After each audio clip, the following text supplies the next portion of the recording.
মুহাম্মাদ আল্লাহুম্মা সাল্লি ওয়া সাল্লিম ওয়া বারিক আলাইহি।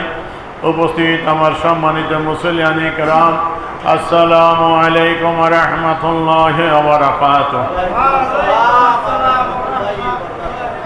মহান আল্লাহ রব্বুল আলামিন দরবারে লাখো কোটি শুকরিয়া যে আল্লাহ রব্বুল আলামিন আমাদেরকে সুস্থ শরীরে জুমা আদায় করার জন্য তার ঘরে আসার তৌফিক দিলেন।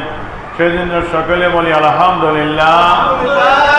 আল্লাহর হামদের সাথে সাথে লক্ষ কোটি দরুদ ও সালাম সেই রাসূল মকবুল সাল্লাল্লাহু আলাইহি ওয়াসাল্লামের রওজায়ে আথারে জিনার ঈদে মিলাদুন নবী সারা বিশ্বব্যাপী যুগে যুগে ধরে চলে আসতেছে। সেই রাসূল মকবুল সাল্লাল্লাহু আলাইহি ওয়াসাল্লামের রওজায়ে আথারে লক্ষ কোটি দরুদ ও সালাম। প্রিয় হাজিরিন, আজ রাসূলের মিলাদুন নবী পালন করলে কি ফজিলত, কি বরকত, এই বিষয়গুলোর উপর তুলে ধরার চেষ্টা করব। আল্লাহ পাক যেন আমাদের সঠিক বুঝ দান করে, সকল বলি আমিন।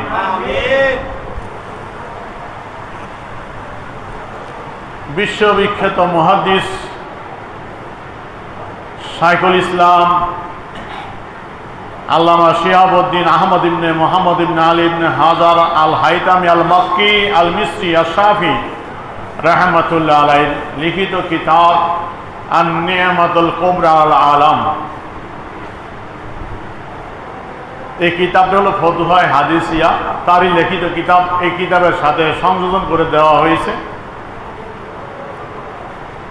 সেই কিতাব থেকে কিছু আপনাদের নিকট তুলে ধরার চেষ্টা করছি। এই হল নিয়ামতুল কুবরা আল আলাম।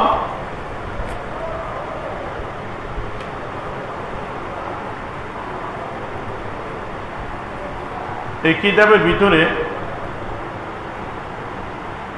তিনি মক্কাতুল মুকাররমার মুহাদ্দিস ছিলেন। আজ থেকে প্রায় 600 বছর আগের তিনি মুহাদ্দিস, যুগশ্রেষ্ঠ মুহাদ্দিস ছিলেন। অসংখ্য কিতাব তিনি রচনা করেছেন। মক্কাতুল মুকাররমায় ইলমে হাদিসের খেদমত করতেন।